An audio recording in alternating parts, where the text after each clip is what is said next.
Lisa Martinez adjusted her formal diplomatic uniform one more time as she walked through the gleaming corridors of the Galactic Federation ship. The massive vessel called Harmony's Voice was unlike anything humans had ever built.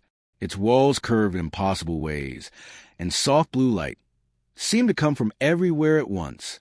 Strange alien symbols floated in the air, changing colors as different species walked by. She had been chosen as Earth's first official ambassador to the Galactic Federation. It was an honor, but also a heavy responsibility. Humans had only made contact with alien life 3 years ago, and now they were trying to join the most powerful organization in the galaxy. The Federation meeting room was enormous. Delegates from dozens of different worlds sat around a circular table that seemed to go on forever. Lisa saw beings made of crystal, creatures that looked like walking trees, and others that existed as clouds of gas in special containers. At the head of the table sat Council Leader Vex Alpha, a tall being with silver skin and 4 arms. "Welcome, human representative," Vex Alpha said in perfect English. The Federation had translation technology that made all languages understandable. "We are here to discuss your species' application to join our organization." Lisa stood up, feeling nervous but determined. "Thank you for this opportunity. Humans are eager to contribute to galactic peace and cooperation." An insect-like being called Hive Speaker Zach clicked his mandibles. "Your species is very young. You have only been in space for a few decades. How can you understand the complexities of galactic governance?" Before Lisa could answer, a crystalline delegate named Zephyr 9 spoke up. "All species must learn our ways. The Federation operates on careful planning and thorough discussion. Every action must be approved by proper committees. This ensures stability and prevents conflicts." Lisa nodded politely. "We understand that wisdom comes from experience. Humans are willing to learn." Meanwhile, thousands of light years away, Captain Jake Thompson stood on the bridge of his ship, the Pioneer's Edge. It was a sleek human vessel designed for exploration and patrol duties. Jake was a veteran officer with graying hair and kind eyes, but he had the bearing of someone who had seen real combat. "Captain," called out Lieutenant Ben Carter from the communication station, "we're picking up a distress signal from the Kepler 442 system." Jake moved to look at the display screen. The signal was weak, but clear enough to understand. "Mining Colony Delta 7 under attack." The voice said through static, "Pirates have breached our defenses. Request immediate assistance. We have civilians trapped." Dr. Amy Foster, the ship's chief medical officer, looked up from her station. "Sir, that colony has over 300 people, including families with children." Jake studied the star charts. The Kepler 442 system was in disputed space, an area where no single government had clear authority. It was also 2 days away at maximum speed. "Sir," said Engineer Katie White from her post, "according to Federation protocols, we need approval from at least 3 different committees before entering disputed space. That could take weeks." Jake frowned. The distress signal was getting weaker, which probably meant the colony's power systems were failing. In weeks, there might be nobody left to save. Back on the Federation ship, Lisa was learning about the approval process. Zephyr 9 was explaining how the system worked with obvious pride. First, any proposal must be submitted to the assessment committee, the crystal being said. They evaluate whether the situation requires Federation involvement. If approved, it goes to the Impact Committee, who studies how any action might affect other systems. Then the Legal Committee reviews all relevant laws and treaties. Only after all 3 committees agree can the Military Committee begin planning a response. Lisa asked, "How long does this process usually take?" "For simple matters, perhaps 2 to 3 months," Zephyr 9 replied. "For complex situations involving disputed territories, it could be 6 months to 2 years. We believe in being thorough." A tree-like delegate called Root Singer swayed its branches in agreement. "Hasty actions lead to unintended consequences. Better move slowly and get everything right." Lisa felt a growing concern. But what if people are in immediate danger? What if lives are at stake? Hive Speaker Zach made a buzzing sound that might have been laughter. Young species always worry about time. The galaxy has existed for billions of years. A few months or years make no difference in the grand scale of things. On his ship, Jake was facing exactly the kind of situation the Federation delegates considered insignificant. The distress signals were coming more frequently now, and each message sounded more desperate. Colony defense grid is down, came the latest transmission. Pirates have breached the main facility. They're taking hostages and demanding our quantum crystal deposits. If anyone can hear this, we need help now. Lieutenant Ben Carter looked at his captain. Sir, what are our orders? Jake stared at the communication display. He thought about the Federation protocols Katie had mentioned. He thought about the committees and the approval processes. He thought about families trapped in a mining colony while pirates threatened their lives. How long to reach the Kepler system at full speed, he asked. 18 hours, sir, replied the navigation officer. Dr. Amy Foster joined the conversation. Captain, I have medical supplies ready for trauma cases. If there are wounded, time is critical. Jake made his decision. Set course for Kepler for 42 maximum speed. Engineer Katie White looked surprised. Sir, what about Federation approval? We'll worry about approval later, Jake said firmly. Right now, people need help, and we're the only ones close enough to provide it. The Pioneer's edge turned toward the distant star system and accelerated. In the ship's medical bay, Dr. Amy Foster began preparing for casualties. In engineering, Katie White worked on optimizing their systems for what might become a combat situation. On the bridge, Lieutenant Ben Carter started analyzing what little intelligence they had about the pirate forces. Nobody knew it yet, but Jake's decision would change everything. While the Galactic Federation continued their careful deliberations, a human ship was racing through space to help strangers in need. It was a choice that would echo across the galaxy and challenge everything the older civilizations thought they knew about leadership, responsibility, and the value of decisive action. The distress signals from the mining colony continued, growing weaker with each transmission. Time was running out, but for the first time since the crisis began, help was actually on the way. Lisa Martinez found herself in a smaller meeting room aboard Harmony's Voice, surrounded by floating documents and holographic displays. The Federation's bureaucracy was more complex than anything she had encountered on Earth. Every form seemed to require 3 other forms, and every committee had subcommittees with their own rules and procedures. Zephyr 9 materialized beside her, its crystalline body catching the soft light of the room. Do not look so concerned, Ambassador Martinez. The system has worked for thousands of years. It prevents wars and maintains order across 1,000 worlds. Lisa held up a data pad showing the mining colony's distress signal, which the Federation had officially received 6 hours ago. But surely in emergency situations, there must be a faster way to respond. Emergency is a relative term, replied the crystal being. What seems urgent to a young species may not be significant in the broader context of galactic stability. We have learned that patience prevents greater tragedies. The assessment committee was meeting in another part of the ship. Lisa could see them through a transparent wall, a dozen aliens of different species sitting around a curved table, each one studying different aspects of the mining colony situation. They moved slowly, spoke carefully, and seemed to consider every possible angle before making any statement. Elder Thax, a wise-looking centaurian with gray fur and 4 eyes, approached Lisa. Your species finds our methods frustrating, does it not? Lisa tried to be diplomatic. We're still learning to understand different approaches. On Earth, when someone calls for help, our first instinct is to respond immediately. Yes, we have read about human nature in our cultural files. Elder Thax said, your species has a strong emotional response to perceived threats. This can be both a strength and a weakness. Meanwhile, the Pioneer's Edge was racing through hyperspace toward the Kepler system. In the mining colony, Foreman Pete Davis was trying to keep his people alive. The colony was built inside a series of underground tunnels, carved out an asteroid rich in quantum crystals. It had been a peaceful place until the pirates arrived. Pete crouched behind an overturned mining cart, talking into his emergency communicator. This is Delta 7 Colony, still requesting assistance. The pirates have taken control of our power plant. They're threatening to shut down life support if we don't give them access to the crystal storage vaults. The pirate leader was the carrier named Captain Vex, not related to the Federation leader, but equally intimidating in his own way.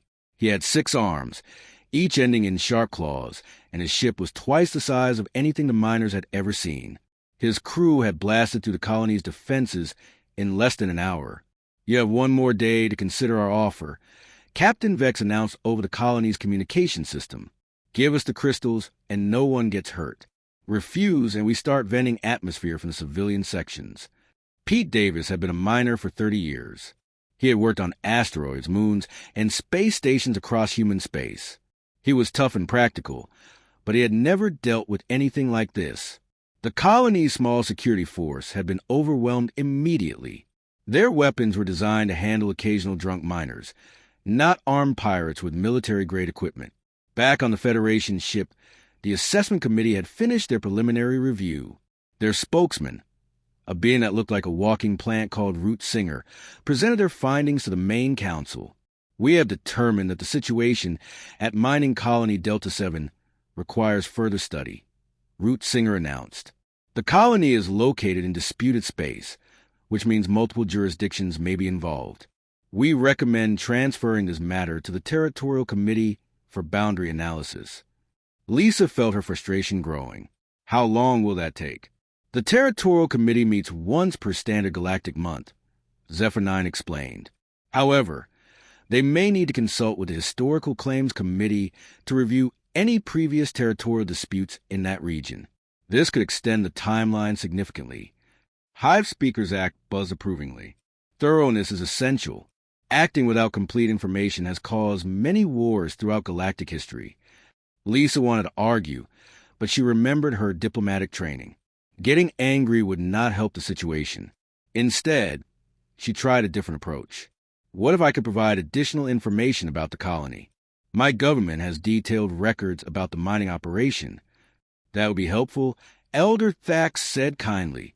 "However, all external information must be verified by our Intelligence Committee before it can be used in official deliberations. The verification process typically takes several weeks." Dr. Amy Foster was in her medical bay aboard the Pioneer's Edge, preparing for what might be a major emergency. She had treated combat injuries before, during the corporate wars that had raged in human space a decade earlier. But this would be different. She might be dealing with alien physiology as well as human injuries. Lieutenant Ben Carter was studying tactical reports about the Carrion pirates. The information was limited, but it painted a picture of ruthless efficiency. The Carrion society was built around strength and domination. They saw other species as either useful resources or obstacles to be removed. "Captain," Ben reported to Jake, "the pirate ship is called Blood Harvest. It's armed with military-grade weapons and has a crew of at least 50. The mining colony has no military defenses worth mentioning." Jake studied the tactical display. "What about the colonists? How many people are we talking about?" 312 registered residents, Engineer Katie White reported, "mostly miners and their families. 47 children under the age of 16. The numbers made the situation more real for everyone on the bridge. These were not statistics in a Federation report. They were people with names and families, trapped by circumstances beyond their control." Pete Davis was trying to keep morale up among his people, but it was getting harder. The pirates had cut power to most sections of the colony, and the air recycling systems were running on emergency backup. Children were crying in the darkness, and adults whispered fearfully about what would happen when the pirates lost patience. "Is anyone coming to help us?" asked Diane Phillips, a young mother whose husband worked in the deep mining shafts. "We sent that distress signal hours ago." Pete wished he could give her a better answer. According to Federation protocols, help should be on the way. But he also knew that the nearest Federation patrol was weeks away, and bureaucracy moved slowly even in the best circumstances. What Pete did not know was that 18 hours away, a human ship was breaking several regulations and risking diplomatic incident to reach them. Captain Jake Thompson had made a choice that no Federation committee would have approved, but it was exactly the kind of choice that might save 300 lives. The Pioneer's Edge pushed through hyperspace while committees debated and forms were filed. Time was running out for the mining colony, but for the first time since the crisis began, someone was actually coming to help. The Pioneer's Edge dropped out of hyperspace at the edge of the Kepler 442 system. Captain Jake Thompson stood on his bridge, studying the tactical displays that showed a situation worse than anyone had imagined.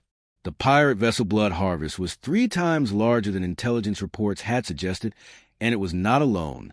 2 smaller raider ships orbited the mining colony like hungry predators. Captain, Lieutenant Ben Carter reported from a station, I'm reading massive damage to the colony's outer sections. Life support is failing in at least 4 compartments, and they've lost main power to the residential areas. Dr. Amy Foster joined them on the bridge, her medical kit slung over her shoulder. How many wounded are we looking at? Unknown, Jake replied grimly, but we can assume the worst. He turned to his communications officer. Try to raise the colony on a secure channel. After several tense minutes, a weak voice crackled through the ship speakers. This is Pete Davis, colony foreman. Who is this? This is Captain Jake Thompson of the Human Vessel Pioneer's Edge. We received your distress call and came as fast as we could. What's your current situation? The relief in Pete's voice was obvious even through the static. Captain, thank God someone heard us. The pirates have taken hostages in the main residential section. They're demanding access to our quantum crystal storage, and they've given us until tomorrow to decide. If we refuse, they'll start killing civilians. Jake felt anger building in his chest, but he kept his voice calm and professional. How many hostages? 47 people, mostly women and children. The pirates' leader calls himself Captain Vex. He's got military-grade weapons and enough firepower to crack this asteroid like an egg. Engineer Katie White was monitoring the pirate ship's communications. Sir, I'm picking up chatter between the raider vessels. They're planning to strip mine the entire asteroid after they get the crystals. They have no intention of leaving witnesses. The situation was clear. This was not just robbery. It was going to be mass murder. Jake looked around his bridge at the faces of his crew. These were good people who had signed up to explore space and help others. Now they were facing a choice that would define them. Ben, what are our tactical options? Jake asked. Lieutenant Ben Carter had been running combat simulations since they entered the system. The Blood Harvest outguns us 3-1, and with the 2 raiders, we're severely outnumbered. A direct assault would be suicide. What about the mining colony itself? Jake asked, can we use their facilities somehow? Katie White brought up the colony's technical specifications on the main screen. It's built inside a hollowed-out asteroid, with multiple levels connected by mining shafts and service tunnels. The quantum crystal processing plant is in the deepest level, heavily shielded to contain radiation. Jake studied the layout, and an idea began to form. Katie, those mining charges they use to blast new tunnels, how powerful are they? Extremely powerful, sir. They're designed to fracture solid rock, but they're not weapons. Everything's a weapon if you use it right, Jake said. He turned to the communication station. Pete, are you still there? Yes, Captain. Are you going to call for Federation backup? Jake made a decision that would echo across the galaxy. No, Pete, we're going to handle this ourselves. I need you to listen carefully. Do you have access to your mining explosives? Pete was quiet for a moment. Yes, but the pirates have guards near the storage area. What about the old mining shafts? The ones that connect to the processing plant. Those tunnels are supposed to be sealed off. They're dangerous because of radiation leakage from the crystal processing. But you could access them if necessary? Pete began to understand what Jake was suggesting. Captain, are you talking about fighting back? We're miners, not soldiers. Sometimes ordinary people have to do extraordinary things. Jake replied, we're going to create a distraction that will draw the pirates away from the hostages. But we'll need your help to make it work. Dr. Amy Foster moved closer to the communication station. Pete, this is Dr. Foster. Are any of the hostages injured? Several people were hurt when the pirates broke in. Nothing life-threatening yet, but they need medical attention. We'll get help to them, Amy promised. But first we need to even the odds. Jake activated the ship-wide communication system. All hands, this is the captain. We have a situation that requires immediate action. The mining colony below us has over 300 civilians trapped by pirates who plan to kill everyone once they get what they want. The Federation would tell us to wait for proper authorization, but those people don't have time for committees and approval processes. He paused, looking around the bridge at his crew. "We're going to stop these pirates, and we're going to save those civilians. It won't be safe, and it won't be by the book, but it's the right thing to do. Anyone who has concerns about violating Federation protocols can note their objections in the official log." The bridge was silent for a moment. Then Lieutenant Ben Carter spoke up. "Sir, I volunteer to lead the boarding party." "Count me in," added Katie White. Dr. Amy Foster nodded firmly. "Those people need medical help. I'm going down there." Jake felt proud of his crew, but not surprised. This was why he had specifically requested these officers for his ship. They were people who understood that sometimes doing the right thing meant breaking a few rules. The plan they developed was risky and complicated, but had one major advantage. The pirates would never expect it. Federation forces always announced themselves, demanded formal surrender, and followed strict rules of engagement. Human tactics were about to introduce the galaxy to a different approach. Katie White worked with Pete Davis to identify the most vulnerable points in the pirates' position. The mining colony's original designers had never intended it to be defended against military assault, but the same features that made it good for mining could be used in unexpected ways. The processing plant's fusion reactor can be overloaded to create an electromagnetic pulse. Katie explained to Pete over the communication link. It won't hurt anyone, but it will knock out the pirates' electronic systems temporarily. How temporarily? Pete asked. Maybe 5 minutes. Long enough for us to even the odds. Ben Carter was coordinating with the ship's security team. We'll transport down to the maintenance levels and work our way up through the service tunnels. The pirates will be expecting an attack from outside, not from below. Jake watched his crew prepare for what might be the most important mission of their careers. The Federation would probably censure them for acting without authorization. They might face court-martial for violating territorial sovereignty laws. But right now, none of that mattered. 300 innocent people were depending on them, and humans had never been good at abandoning people in need, no matter what the rules said about proper procedures. The rescue operation began at dawn, colony time. Lieutenant Ben Carter led a team of 12 through the abandoned mining shafts, while engineer Katie White worked with Pete Davis to prepare their improvised weapons. The plan was complex, but it relied on something the pirates had not expected: the colonists fighting back. Captain Vex was growing impatient aboard the Blood Harvest. His thermal sensors showed human activity throughout the colony, but his guards reported that the miners were staying in their designated areas.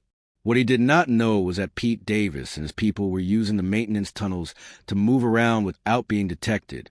"The human ship is still keeping its distance," reported Vex's tactical officer. "Should we consider a threat?" Captain Vex studied the Pioneer's edge through his view screen. It was smaller than his vessel, and appeared to be a simple exploration ship. One small human vessel against 3 warships? Let them watch. They will learn what happens to those who interfere with the carrion business. In the colony's lower levels, Katie White was teaching miners how to turn their tools into weapons. Industrial plasma cutters could slice through pirate armor. Mining charges could bring down tunnel walls to block enemy movement. Most importantly, the colonists knew every corridor and service tunnel in their home. "Remember," Katie told them, "we're not trying to win a fair fight. We're trying to save lives and buy time for the hostages to be rescued." Diane Phillips, the young mother who had asked Pete about rescue, was among the volunteers. "My daughters were the hostages," she said quietly. "I'll do whatever it takes to get her back." Dr. Amy Foster was preparing for the medical crisis that would follow the battle. The colony's medical facilities were basic, designed for treating mining accidents and common illnesses. She would have to work with limited supplies and improvised equipment. The electromagnetic pulse hit the pirate ships without warning. Katie White had overloaded the colony's fusion reactor exactly as planned, creating a localized EMP that disabled electronic systems throughout the asteroid. For 5 precious minutes, the pirates were blind and their weapons were offline. Ben Carter's team struck during those 5 minutes. They moved through the service tunnels like ghosts, appearing behind surprise guards and disappearing before reinforcements could arrive. The pirates found themselves fighting an enemy that seemed to be everywhere and nowhere at once. "What's happening down there?" Captain Vex demanded as his ship systems came back online.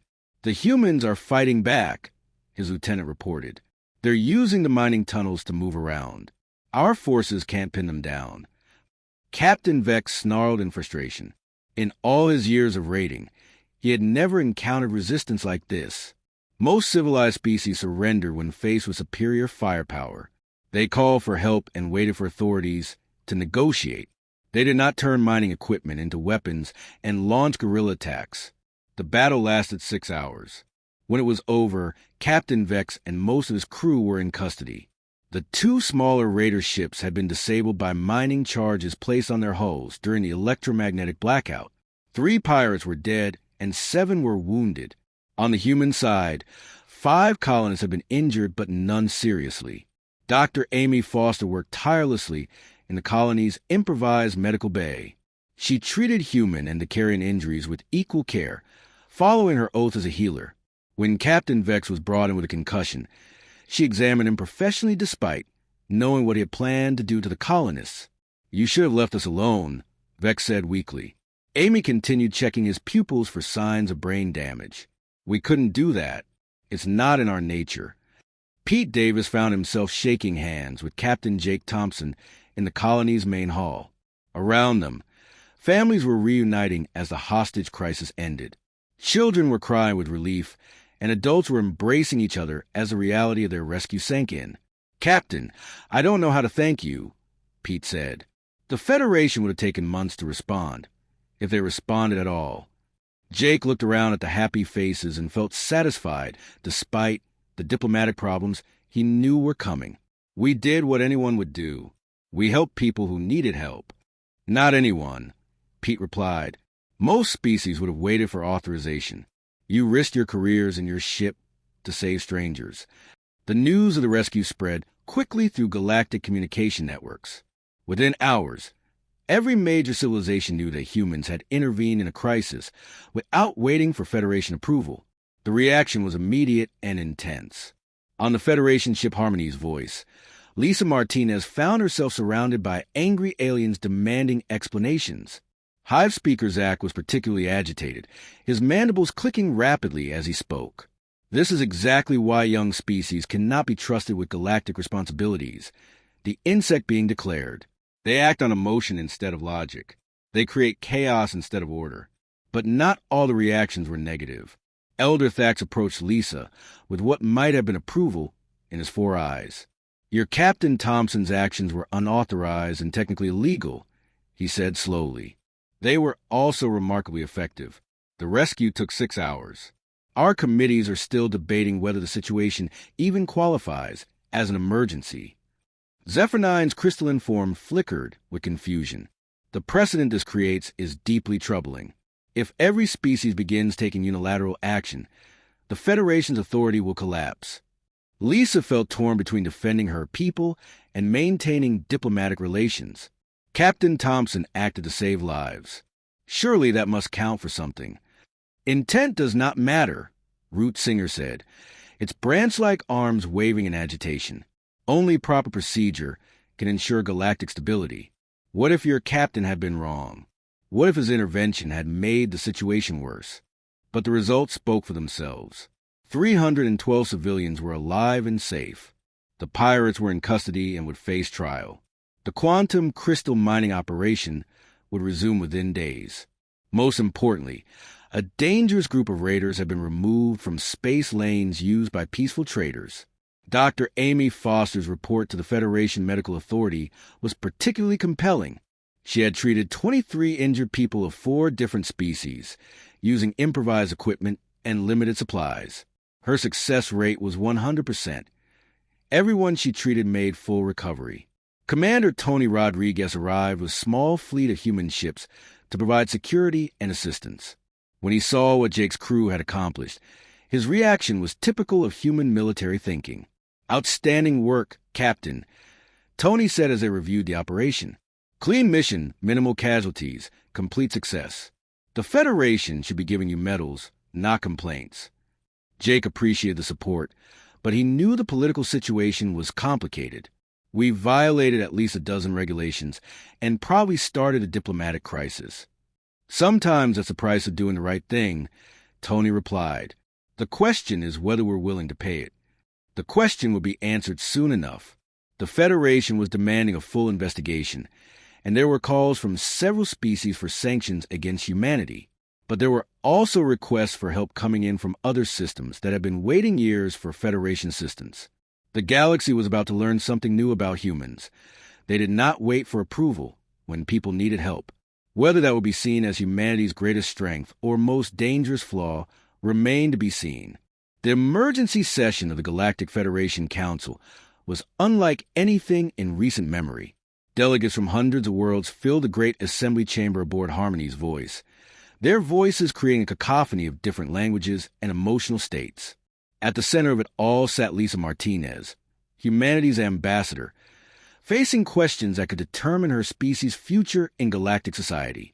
Council leader Vex Alpha called for order with all four of his silver arms. We are here to address the unauthorized military action taken by human forces in Kepler for 42 system. Ambassador Martinez, your government's representative acted without Federation approval, violating several treaties and protocols. Lisa stood up, feeling the weight of hundreds of alien eyes upon her. Honored council members, Captain Thompson's actions saved the lives of over 300 innocent civilians. While we understand the importance of proper procedures, we cannot stand by and watch people die while committees debated. Hive Speaker Zach's mandibles clicked angrily. This is precisely the problem with your species. You act on primitive emotions instead of rational thought. What if your captain's intervention had escalated the situation? What if the pirates had killed all the hostages in response? But they didn't, Lisa replied firmly. The rescue was successful. Everyone survived. That is not the point, declared Chancellor Seth, the reptilian delegate whose scales had turned a dark red color indicating extreme agitation. The point is that you cannot simply ignore galactic law whenever it suits your purposes. Order exists for a reason. Chaos is the alternative. But not all voices in the chamber were critical. A delegate from the aquatic Delphinian worlds raised a tentacle to speak. While we agree that proper procedures are important, we must also acknowledge the results. The human action was swift, effective, and saved innocent lives. Can our committees claim the same success rate? This comment caused a stir throughout the assembly. The Delphinians had been waiting 18 months for Federation help with underwater pirates that were terrorizing their shipping lanes. The assessment committee was still studying the situation. Elder Thax of the Centaurians spoke in his measured tone. I have reviewed the tactical reports from the Kepler incident. The human approach was unorthodox but remarkably efficient. They adapted the situation, used local resources creatively, and achieved complete success with minimal casualties. These are not the actions of reckless primitives, but of capable strategists. Zephyr 9's crystalline form pulsed with agitation. Strategy is meaningless without proper authorization. If every species begins taking unilateral action, the Federation will fragment into chaos. We must have discipline. At that moment, a new voice interrupted proceedings. Request permission to address the council. Everyone turned to see a holographic projection of Pete Davis, still wearing his mining coveralls and looking tired but determined. Behind him, other colonists could be seen, men, women, and children who had been rescued from the pirates. I am Pete Davis, foreman of Mining Colony Delta 7. I want to tell you what really happened when the humans came to help us. Council leader Vex Alpha looked uncertain. This is highly irregular. Civilian testimony is not normally heard in council proceedings. With respect, Pete continued, maybe that's part of the problem. You're sitting here debating procedures while we were facing death. Captain Thompson and his crew didn't act recklessly. They acted like heroes. Diane Phillips stepped forward in the holographic projection, holding her young daughter's hand.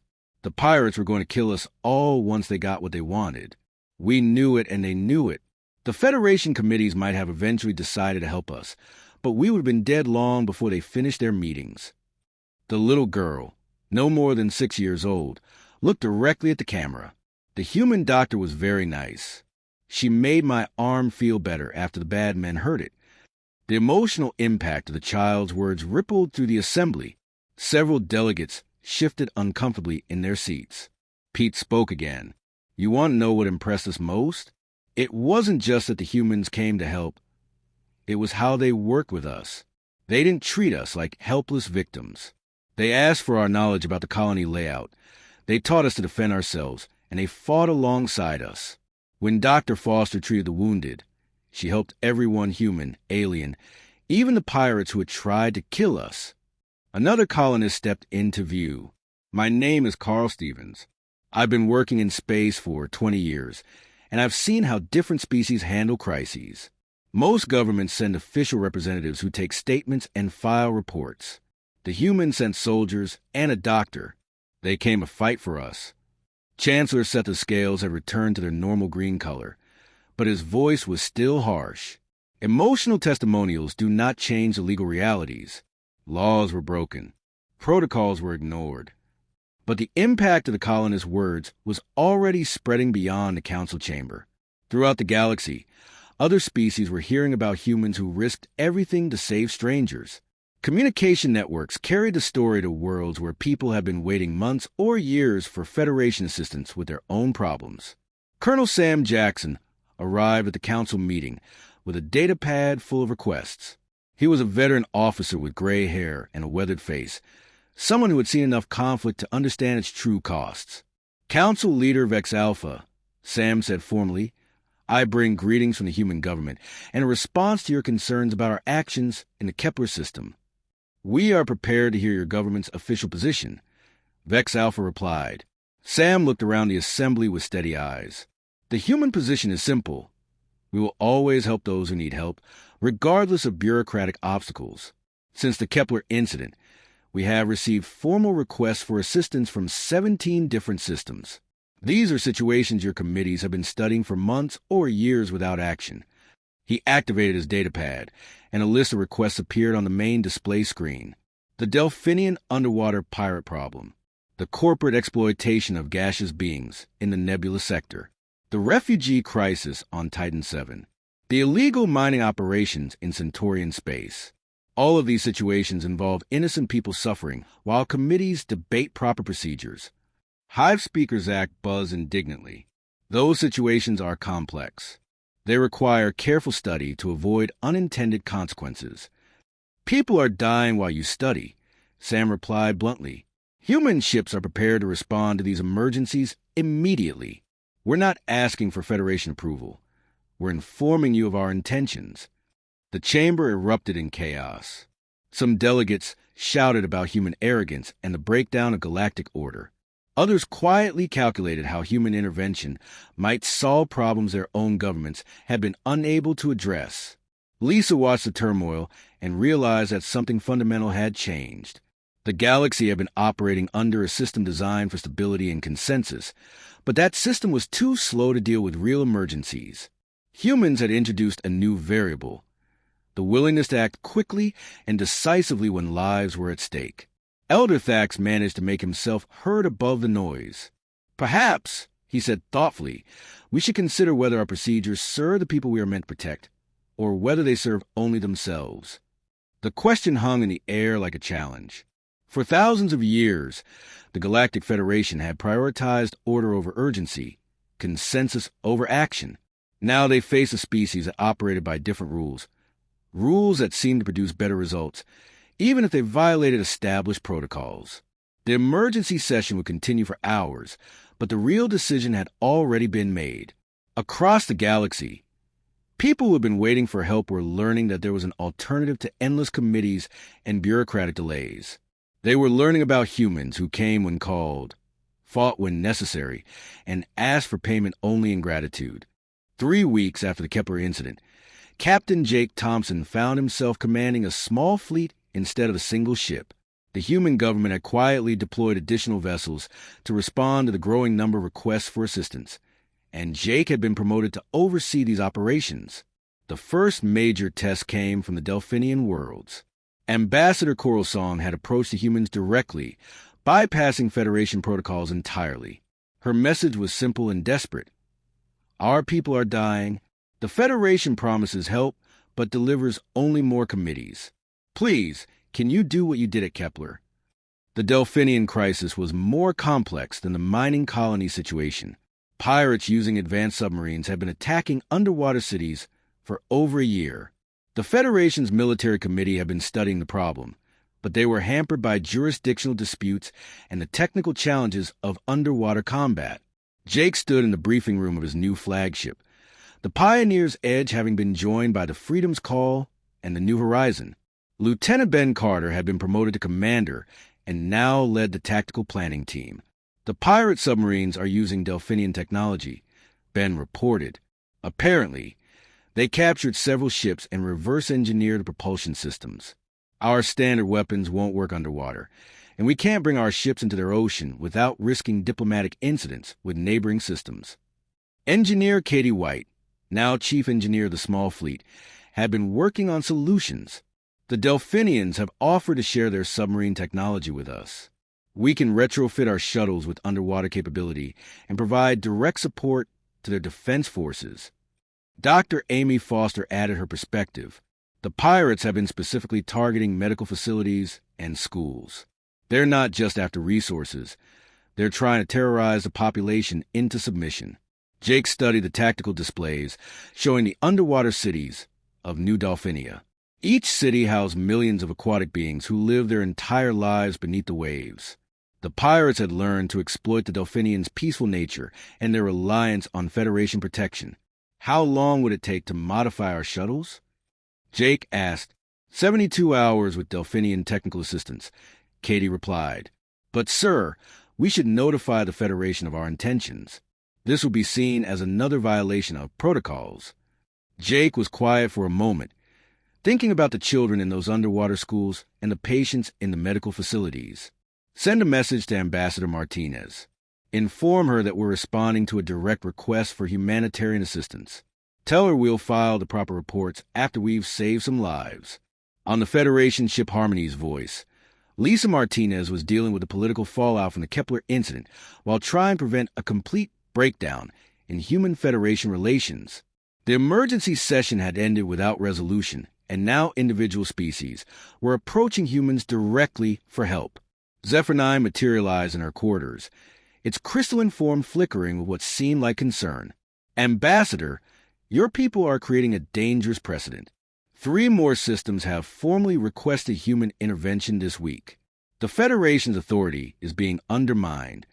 Lisa was tired of the same arguments. The Federation's authority depends on its ability to help people. If your committees can't act quickly enough to prevent suffering, then people will look elsewhere for help. You do not understand complexities involved. The crystal being insisted. The Delphinian situation involves territorial waters claimed by 6 different species. Any military action could trigger a larger conflict. Or, Lisa countered, it could solve a problem that's been ignored for 18 months while innocent people died. The debate was interrupted by an urgent message from Colonel Sam Jackson. Lisa, we've got developments. The gaseous beings in the nebulous sector have also requested assistance. A corporate mining operation is poisoning their environment, and they're facing extinction within months. The Federation's Environmental Committee has been studying the situation for 2 years. Lisa felt a familiar mix of pride and concern. Her people were responding to crises across the galaxy, but each intervention increased the political pressure on humanity's Federation membership. Meanwhile, Jake's modified shuttles were making their first underwater patrol with Delphinian guides. The ocean cities were beautiful but vulnerable, their bioluminescent architecture visible from great distances.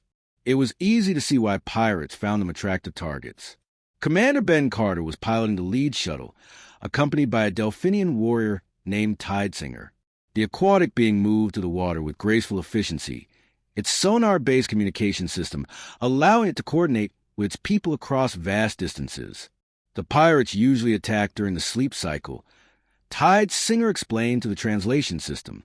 They know our response time is slower when most of the population is resting. Ben's tactical sensors detected movement at the edge of their patrol area. Contact bearing 270. Multiple vessels approaching the medical district. The underwater battle was unlike anything the humans had ever experienced. Their modified weapons had to account for water resistance and pressure changes. The pirate submarines were fast and maneuverable, but they were not expecting coordinated resistance. Engineer Katie White had done her job well. The human shuttles performed flawlessly in their new environment, and the combined human-Delphinian tactics proved devastatingly effective. Within 4 hours, the pirate fleet was destroyed or captured, and the underwater cities were safe. Dr. Amy Foster found herself treating wounded Delphinians in an environment she had never imagined. The aquatic being's biology was completely different from humans, but her medical training and natural empathy allowed her to provide effective care. Several young Delphinians who had been injured in the attack made full recoveries under her care. The success of the Delphinian operation encouraged other species to make direct requests for human assistance. Within days, Jake found himself dividing his small fleet to address multiple crises simultaneously. Commander Ben Carter led a team to help the gaseous nebulans deal with corporate pollution. The mining company had been extracting rare elements from a nebula where the beings lived, poisoning their environment in the process. The Federation's Environmental Committee had been negotiating with the company for 2 years without results. Ben's approach was more direct. He presented the company executives with a simple choice: stop the pollution immediately or face human intervention. The company, knowing about human effectiveness at Kepler and New Dolphinia, chose to negotiate seriously for the first time. Engineer Katie White took another team to address illegal mining operations in Centaurian space. The operations were run by a criminal syndicate that had been bribing Federation officials to ignore their activities. Katie's technical expertise helped the Centaurians develop new detection systems that made it impossible for the miners to hide their activities. Dr. Amy Foster established mobile medical units that could respond to humanitarian crises across the sector. Her reputation as the doctor who treated friend and enemy alike was spreading throughout the galaxy, and her medical teams were welcomed even in systems that were politically hostile to human intervention. Pilot Nancy Wright and Dr. Carl Mitchell formed a rapid response team that specialized in rescue operations. They saved the crew of a disabled transport ship, evacuated civilians from a natural disaster, and provided emergency medical care to refugees fleeing a civil war. Each successful mission generated requests for more assistance. The humans were proving that complex problems could be solved quickly when people were willing to take action instead of forming committees. But the success was also creating political tension. Several Federation member species were demanding that humans be expelled from the organization for violating established protocols. Others were quietly asking if their own problems might benefit from the human approach. Elder Thax sent a private message to Lisa Martinez. "Your people are forcing us to confront uncomfortable truths about our own effectiveness. Some of us see this as necessary change. Others see it as existential threat. The next few weeks will determine whether humanity becomes a partner or an enemy of galactic order." Jake Thompson, now commanding missions across a dozen star systems, faced the same choice his species had always faced: continue helping those who needed help, regardless of the political consequences, or step back and let bureaucracy take its slow course while people suffered. The answer, as always with humans, was simple. They would help anyone who asked, follow their consciences instead of rulebooks, and let history judge whether they had chosen wisely. The galaxy was learning that humans did not wait for approval. They took action, and they lived with the consequences. The Galactic Federation faced an unprecedented crisis. In the 6 weeks since humans began their unauthorized interventions, they had resolved more humanitarian emergencies than Federation committees had addressed in the previous 2 years. The bureaucratic system that had maintained galactic peace for millennia was being challenged by a species that seemed to operate on completely different principles. Council leader Vex Alpha called an emergency meeting of the Inner Council, the Federation's most powerful decision-making body. Only 12 beings were present, representing the oldest and most influential civilizations in the galaxy. The chamber was smaller than the main assembly hall, but the weight of the discussions held here could affect billions of lives. "The situation has become untenable," declared Chancellor Seth, his reptilian features showing signs of stress. "Human ships are operating in 17 different systems, often without the knowledge or consent of local governments. They are creating a parallel authority structure that undermines everything we have built." Hive Speaker Zach's mandibles clicked in agreement. The younger species are beginning to question Federation effectiveness. Yesterday, the Crystalline Consortium formally requested human assistance with their energy crisis. They did not even submit the request to our Energy Committee first. But Elder Thax of the Centaurians had a different perspective. Perhaps the real question is why these species feel the need to bypass our established procedures. The human interventions have been remarkably successful. 0 civilian casualties in 17 operations. Complete mission success in every case. Can our committees claim similar results? Zephyr 9's crystalline form pulsed with agitation. Success is not the only measure that matters. Order, predictability, and respect for established authority are equally important. The humans are teaching other species that they can ignore Federation protocols whenever it suits them. The debate was interrupted by an urgent communication from the Outer Rim territories. Admiral Stormwing of the Avian Federation appeared on the main display, his feathered crest indicating extreme agitation. Council Leader Vex Alpha, the Avian officer said formally, "I must report a developing situation in the Orion Drift. The Void Hunters have established a forward base in the abandoned Xerian system. They are using it to launch raids against civilian shipping lanes. Our patrol fleets have been unable to dislodge them." This news sent a chill through the inner council. The Void Hunters were a nomadic species that viewed other civilizations as sources of resources and slaves. They were technologically advanced and utterly ruthless, respecting only superior force. "How large is their force?" asked Elder Thax. "At least 50 warships, including 3 dreadnoughts," Admiral Stormwing replied. "They have fortified the system's asteroid field and established supply lines to their main fleet. A conventional assault would require massive Federation forces and result in enormous casualties." Chancellor Seth leaned forward. "What does the military committee recommend?" "The military committee is still analyzing the situation," the admiral admitted.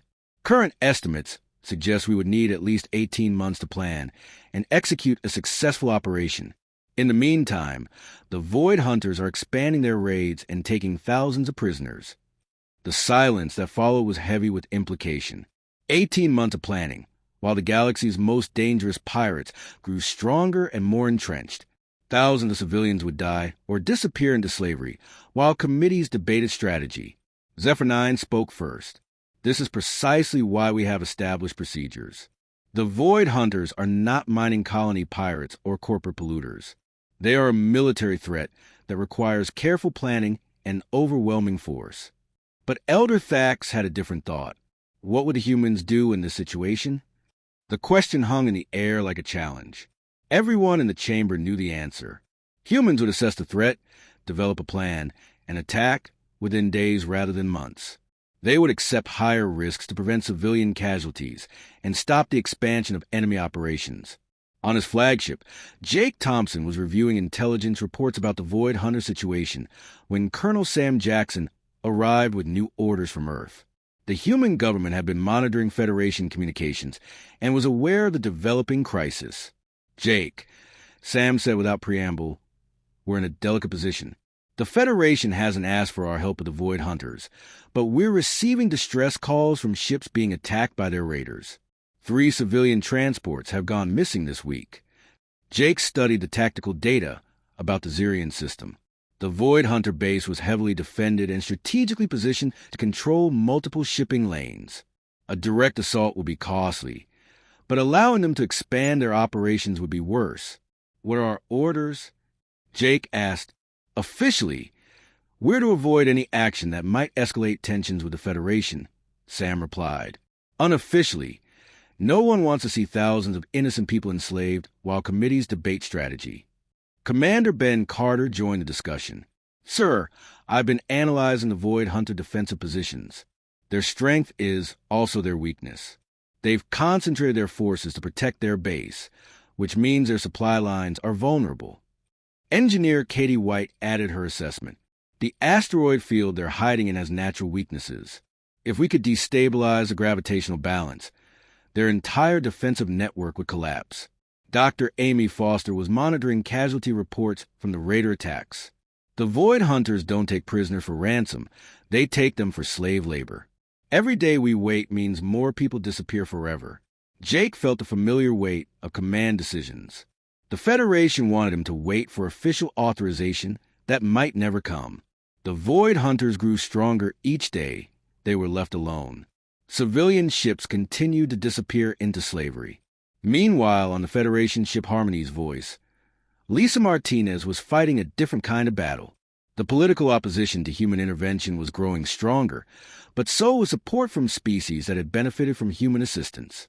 Ambassador Coral Song of the Delphinians had become one of humanity's strongest advocates.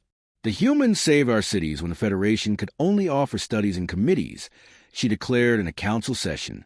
They asked for nothing in return except the gratitude of those they helped. Wave Dancer, another Delphinian representative, supported her colleague. Human medical teams are still working in our cities, treating wounded and training our people in trauma care. Dr. Foster's techniques have revolutionized our emergency medicine. But the opposition was equally vocal.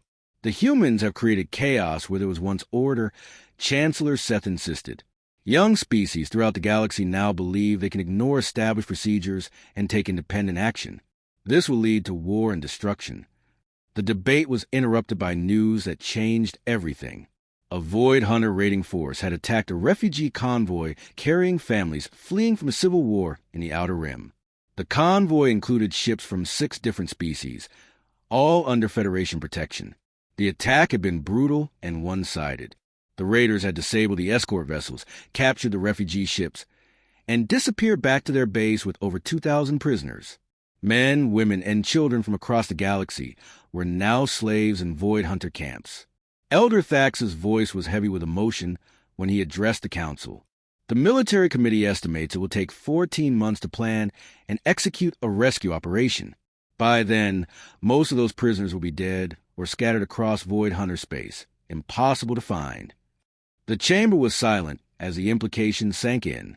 The Federation's careful procedures, designed to prevent hasty actions and unintended consequences, have become a death sentence for 2,000 innocent people. Lisa Martinez stood up slowly.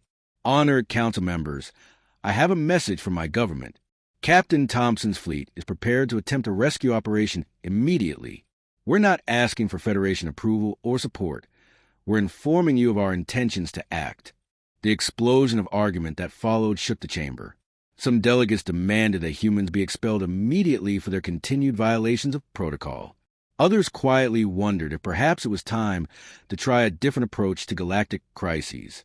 Elder Thax managed to restore order long enough to ask the crucial question. Ambassador Martinez, what does your government hope to accomplish with this action? Lisa looked around the chamber at beings who had spent centuries perfecting the art of careful deliberation. We hope to save 2,000 people from slavery and death. We hope to show the galaxy that someone will stand up to bullies and criminals. And we hope to prove that sometimes the right action is worth any risk. The Federation had to choose. Maintain their established order and let the prisoners die, or support human action and admit that their system was failing the very people it was meant to protect. The decision would reshape galactic politics for generations to come. The final battle lasted 3 hours. When it was over, War Chief Scartha's dreadnought was a drifting hulk, his remaining forces scattered or destroyed. The asteroid base had been reduced to rubble, but not before every prisoner had been evacuated to safety. Dr. Amy Foster's medical report will become legendary throughout the galaxy. 2,037 prisoners rescued, with a 97% survival rate despite their terrible treatment. Her teams had worked for 36 hours straight, treating injuries and diseases from dozens of different species. The political aftermath was immediate and profound. Species throughout the galaxy demanded to know why humans had succeeded where Federation forces had failed. The answer was uncomfortable but undeniable. Humans acted while others debated. Lisa Martinez found herself addressing a very different kind of Federation assembly. Instead of defending human actions, she was explaining how those actions had saved thousands of lives and removed a major threat to galactic shipping. The Void Hunter base is destroyed, she reported.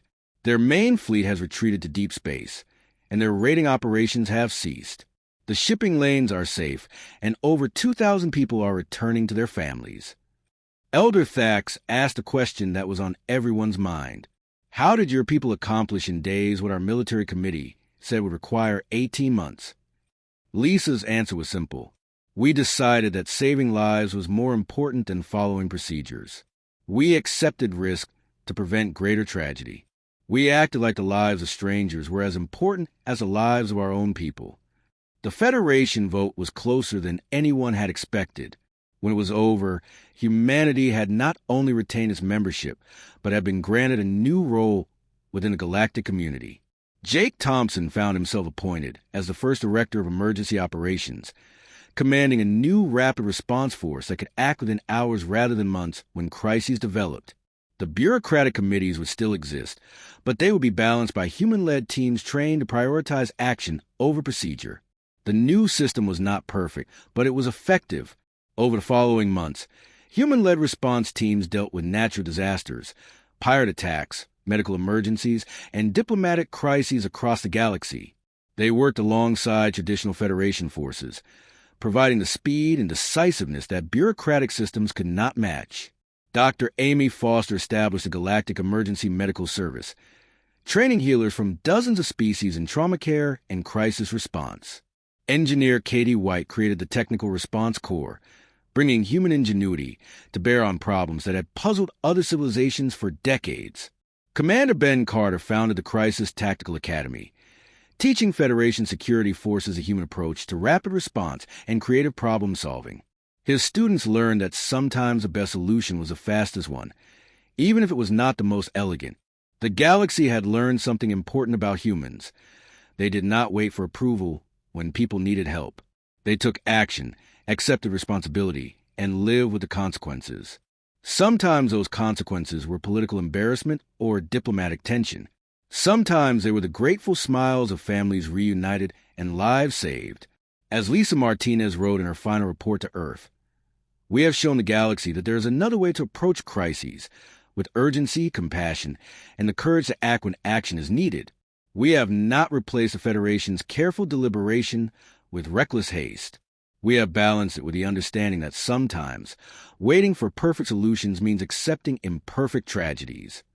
The human motto had become the galaxy's new emergency protocol. When people need help, help them. Ask permission later if you must, but never let bureaucracy be an excuse for abandoning those in need.